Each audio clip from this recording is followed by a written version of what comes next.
Hello guys, welcome back to my channel. তো আজকে যে বইটা নিয়ে আমি কথা বলবো সেটা হচ্ছে প্রিয় ফুল বাই শেখ আমানুল্লাহ সম্পাদিত।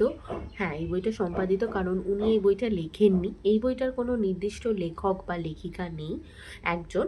এই বইটার মধ্যে বাংলাদেশের জনপ্রিয় 50 জন লেখক ও লেখিকার ভিন্ন ভিন্ন স্বাদের গল্প একটা মলাটের ভেতর তুলে ধরা হয়েছে। হ্যাঁ, তোমরা এটাকে বলতে পারো যে সমস্ত লেখকের মানে একসাথে স্বাদ পেতে গেলে যদি কোনো বই পড়তে হয় তাহলে এই বইটা পড়তে হবে। তো এই বইটার ট্যাগলাইন হচ্ছে, চেনা বা অচেনা শহরে চিরচেনা মানুষের সাথে আবার দেখা হবে, কথা বলার তীব্র ইচ্ছা থাকা সত্ত্বেও কথা হবে না। আমানুল্লাহ জির উক্তি। আর এই বইটার সাথে আরেকটা বই মানে ফ্রিতে দেওয়া হয়েছে। তোমরা কলেজ স্ট্রিট গেলেও বা বাংলাদেশের যে কোনো ওয়েবসাইট থেকে যখন যদি এই বইগুলো কেনো, সেখান থেকেও তোমাদেরকে এই বইটা ফ্রিতে দেওয়া হবে, উৎসর্গপত্র। তোমরা ভাবতে পারো যে এই বইটা কি। এই বইটার মধ্যে যে সমস্ত লেখক লেখিকাদের 50টি গল্প তুলে ধরা হয়েছে তারা প্রত্যেকে আমাদের লেখক মানে আমাদের যারা আমরা পাঠক পাঠিকা রয়েছি তাদেরকে উৎসর্গ করে নিজেদের মতো করে একটা করে চিঠি লিখেছেন, সেটাই এখানে প্রকাশিত হয়েছে। এবং তাদের অন্যান্য যেসব বইগুলো রয়েছে সেগুলোর ডিটেলসও এর মধ্যে দেওয়া রয়েছে, যে উনি কী কী বই লিখেছেন, ওনার জন্ম কোথায়, উনি আমাদেরকে কি বলতে চান পাঠক পাঠিকা হিসাবে, সেই রকম। তো খুব সুন্দর, এটা একটা গিফট যে রাইটাররা আমাদেরকে কি বলছে আমাদের পড়তেও ভালো লাগবে, আমাদের প্রিয় অথাররা কি বলছে। আর এবার আসি এই বইটার মধ্যে, আমি এখনো অবধি এই বইটার মধ্যে 22খানা গল্প পড়েছি। আর মানে সিরিয়াসলি আমি কোনো রকম রিসার্চ করিনি, কিছু করিনি। বাংলাদেশি উপন্যাসগুলো আমি র্যান্ডামলি পিক করছি আর সত্যি আমার খুব ভালো লাগছে। একটা আধটা ছাড়া আমি খুব বেশি ডিসঅ্যাপয়েন্টমেন্ট হচ্ছি না। মানে খারাপই লাগছে এরকমই নয়, হয়তো অ্যাভারেজে লাগছে, বাট একদম খারাপ লাগছে না। আর আমি সিরিয়াসলি খুব লাকি যে এই বইটা আমি পিক করেছি, কারণ এই বইটার প্রত্যেকটা প্রথম গল্পটা পড়েই না অন্যরকম একটা মানে কী বলবো, ভেতর থেকে নড়ে গেছিলাম। সেটা তোমাদেরকে অবশ্যই পড়তে হবে, আমি বলবো না, স্পয়লার দেবো না। বাট যে গল্পটা পড়ার পর আমি ঠিক করলাম যে আমি ভিডিও করব, সেটা হচ্ছে রিক্তা ইসলাম মায়ার ছোট একটা গল্প আছে প্রিয় ফুল বলে, এবং সেটাতে উনি হৃদ এবং মায়া চরিত্রটাকে নিয়ে আরেকটা সুন্দর গল্প লিখেছেন। হ্যাঁ, এটার মধ্যে হৃদ মায়ার প্রেমকথার কোনো কন্টিনিউয়েশন স্টোরি নেই।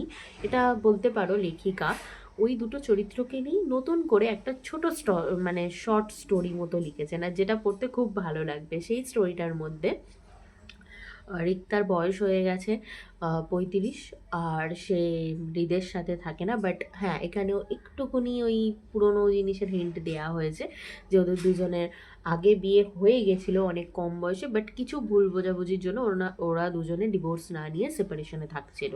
কিন্তু পরে কি হয় যে একদিন হৃদের খুব জ্বর আসে, টাইফয়েড জ্বর, এবং রিক্তাকে হৃদের ভাই সেই খবরটা দিয়ে দেয় এবং রিক্তা তার কাছে দৌড়ে যায়।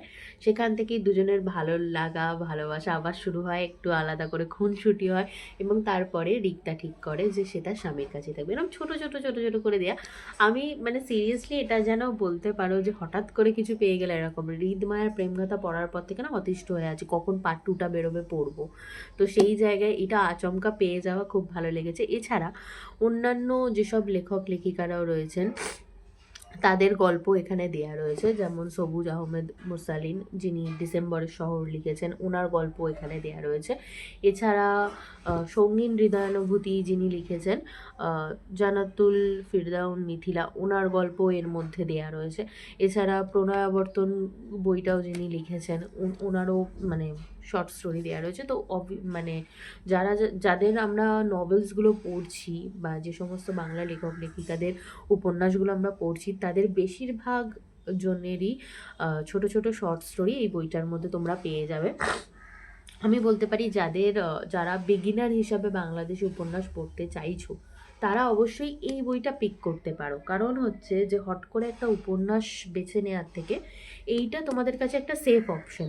এখানে নানান ধরনের লেখক লেখিকাদের স্টোরি রয়েছে, তো তোমাদের যদি পরপর সেই লেখক লেখিকাদের স্টোরিগুলো ভাল লাগে তোমরা সেই অনুযায়ী এগোতে পারবে যে এরপর আমরা এই লেখক লেখিকাটারই নভেলস কিনবো।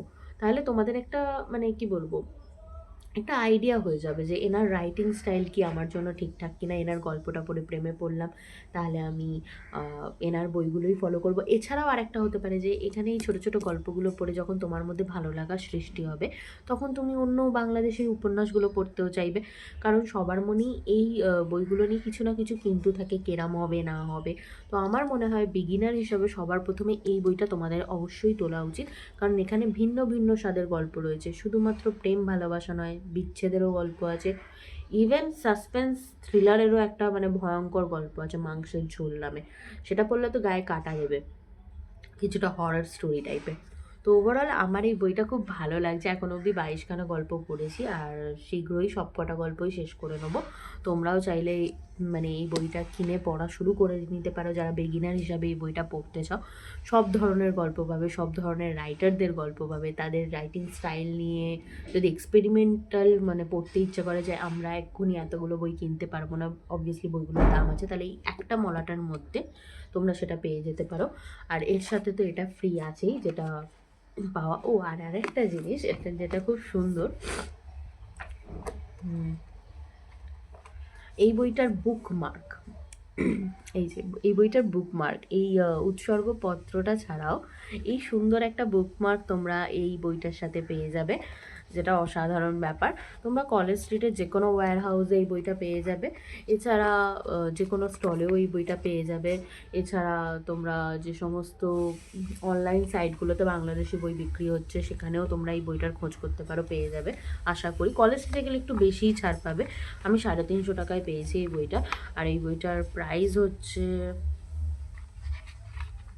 600 টাকা। আর এটা প্রিয় প্রকাশন থেকে প্রকাশিত। তো ওভারঅল যদি তোমাদের ভিডিওটা ভালো লেগে থাকে, ইনফরমেটিভ লেগে থাকে, অবশ্যই আমার চ্যানেলটাকে like, share, subscribe and comment করে দিও। দেখা হচ্ছে নেক্সট ভিডিওতে। টাটা।